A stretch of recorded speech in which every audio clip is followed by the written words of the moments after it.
I've been spending some time working with people who are homeless. These are the people I love because I was one of them. And many people on the streets are there not because of choice. I went to a funeral of one of my street friends about a year ago, and the place was packed with homeless people and cops. And at this funeral, they invited various people to come up on the stage and talk about this guy who was in a box. He had the back of his head beaten out while he was sleeping on the streets. And there was an 8-year-old girl, and she came up to the podium trembling, dreadlocks, filthy, with an angelic face. And all she said was, "I'm going to miss Edwin, because when he hugged me, I felt loved." I realized that you don't actually have to have things to be a blessing to others. You don't actually have to have things to have an influence on others.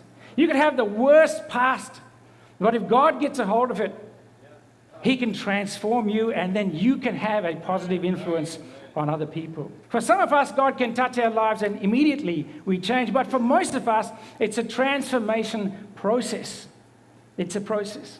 And we can respond to it in many ways. You can be a victim of your circumstances and let them affect you and shape you. Or you can allow your circumstances to open the door for God to come in and then use you for future purposes that you never thought.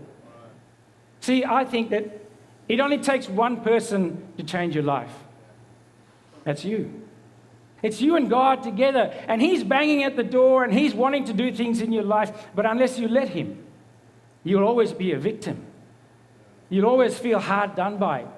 I love the fact that God says in Philippians 1:6 that He says, "He who began a good work in you will complete it."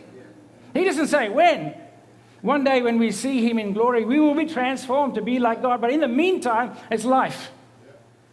And I want to challenge you today, gentlemen. It doesn't matter what your past has been. It really doesn't. It's what you do with it now.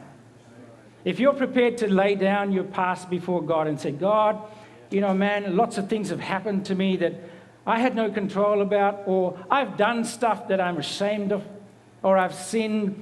But Lord, I'm laying down my life before you now. Take it up. Use all those negative circumstances to bring glory to you." That's what Promise Keepers is about. That's what coming to the Lord and laying down your life is about.